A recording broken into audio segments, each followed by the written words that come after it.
Hai guys, ketemu lagi dengan aku di channel Lady Din. Semoga kalian semua dalam keadaannya sehat dan bahagia. Kali ini, aku akan menceritakan kisah tragis dari seorang gadis remaja yang suatu hari pergi dengan teman-temannya, namun dia tidak pernah pulang lagi ke rumahnya. Bagaimana kisah lengkapnya? Tanpa basa-basi lama-lama, kita langsung masuk ke ceritanya ya. Sebelumnya, jangan lupa untuk subscribe dulu channel ini dan nyalakan lonceng notifikasinya supaya kalian tahu video terbaru dari aku.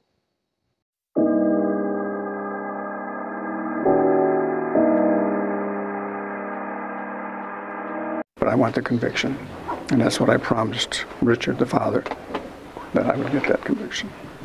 And I hope to fulfill that promise. Body decomposed, skeletonized, it was just terrible. No human being should be left like that. No human being. Mandy Steingeiser yang lahir pada tanggal 5 Juli 1976 adalah seorang senior di SMA-nya. Dia tinggal di Tonawanda, New York, Amerika Serikat. Dia masih belum memiliki rencana yang pasti untuk masa depannya, namun dia memilih untuk berkuliah di perguruan tinggi di Niagara County. Menurut orang tuanya, Mandy memang bukan anak yang berprestasi, tetapi dia anak yang baik dan menghormati orang tuanya. Seperti kebanyakan remaja lainnya, dia suka pergi berpesta, bereksperimen dengan minuman alkohol dan merokok. Orang tuanya merasa khawatir dengan kegemarannya untuk berpesta, tetapi mereka memutuskan untuk mempercayai putri mereka dan membuat aturan seputar kehidupan sosial Mandy daripada harus memaksanya untuk berhenti ke pesta. Mereka pun mulai menetapkan jam malam dan Mandy menyetujui hal itu. Jika ada yang menghalanginya pulang tepat waktu, Mandy akan selalu menelpon ke orang tuanya untuk memberitahu. Di suatu akhir pekan pada tanggal 28 September 1993, Mandy pergi menghabiskan malam minggunya dengan temannya yang bernama Stacy dan pacarnya Stacy. Mandy telah berjanji kepada orang tuanya kalau mereka akan kembali pada tengah malam. Di sekitar pukul 9 malam, mereka bertiga pergi untuk melihat penampilan band rock di sebuah bar di Forest Avenue. Namun Mandy dan Stacy yang masih di bawah umur tidak diizinkan untuk masuk ke dalam bar.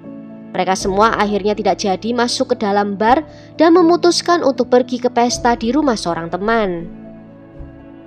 Saat itu sudah jelas kalau Mandy akan melewatkan jam malamnya. Namun di kali itu dia tidak menelpon ke orang tuanya untuk memberi kabar. Dan saat mereka berjalan kaki menuju ke pesta, tiba-tiba ada sebuah mobil dengan sekelompok pemuda di dalamnya berhenti di samping mereka.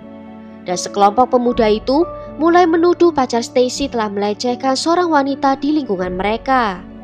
Sebelum sempat untuk membantah tuduhan itu, sekelompok pemuda itu turun dari mobil dan mulai menyerang mereka. Mandy dan Stacy yang ketakutan menjauh dari area perkelahian itu dan mereka berlari dan akhirnya terpisah. Perkelahian itu tidak berlangsung lama karena sirine mulai terdengar dan sekelompok pemuda itu kembali ke mobil dan pergi. Pacar Stacy kemudian berteriak memanggil kedua gadis itu untuk kembali. Mandy merasa takut kalau polisi akan tiba dan mengetahui kalau dia di bawah umur dan memutuskan untuk pergi menjauh.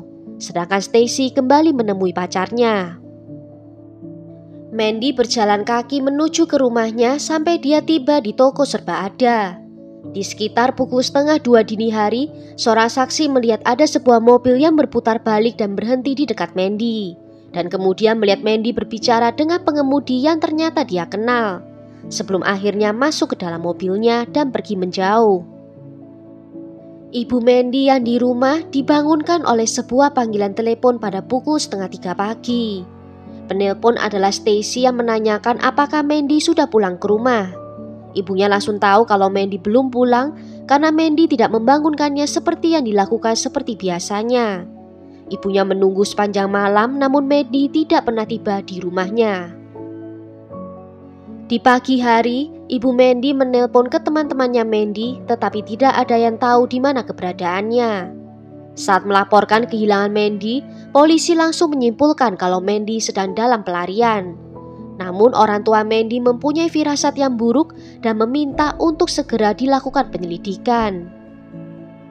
Setelah lewat 5 minggu setelah Mandy menghilang, pada tanggal 25 Oktober 1993, ada 2 orang pendaki yang menemukan sisa-sisa tubuh manusia yang sudah membusuk di Bone Lake Park.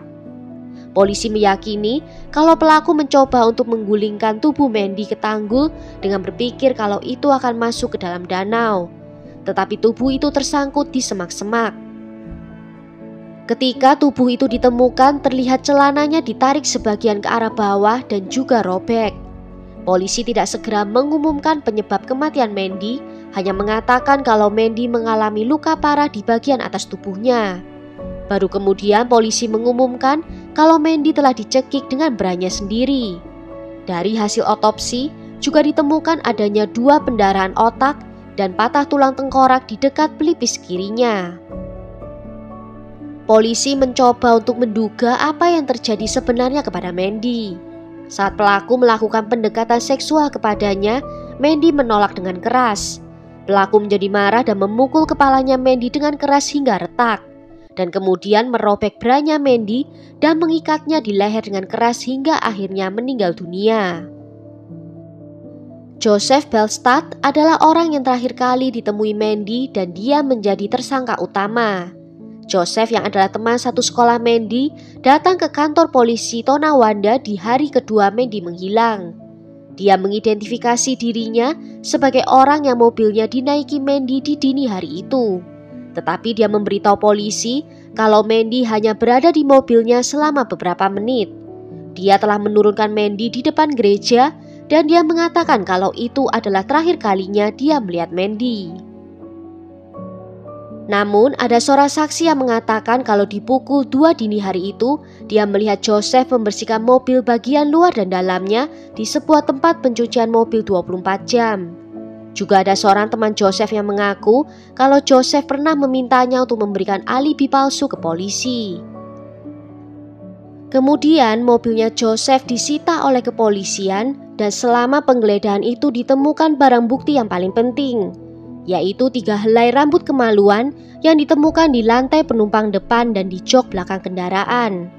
Menurut ahli forensik, rambut itu masih terdapat akarnya, yang berarti itu ditarik dengan paksa dari tubuh korban, yang juga bisa diuji DNA-nya, namun teknologi di tahun itu belum memungkinkan untuk bisa menemukan DNA siapakah itu.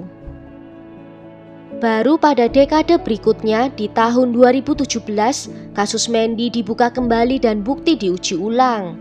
Pihak berwenang akhirnya memiliki cukup bukti untuk mendakwa tersangka. Hasil dari DNA menunjukkan kalau rambut kemaluan itu adalah milik dari Mandy. Bukti ini mematahkan pengakuan Joseph yang mengatakan kalau Mandy hanya duduk sebentar di mobilnya dan duduk di kursi penumpang depan, karena ada bukti yang ditemukan di jok kursi belakang. Pada tanggal 24 April 2018, hampir 25 tahun sejak kematian Mandy, Joseph Bellstadt ditangkap dan didakwa atas pembunuhan tingkat kedua. Yang menyedihkan, ayah Mandy telah meninggal dunia pada tahun 2015, 3 tahun sebelum penangkapan pelaku. Di tanggal 9 Maret 2020, proses pemilihan juri untuk sidang dimulai.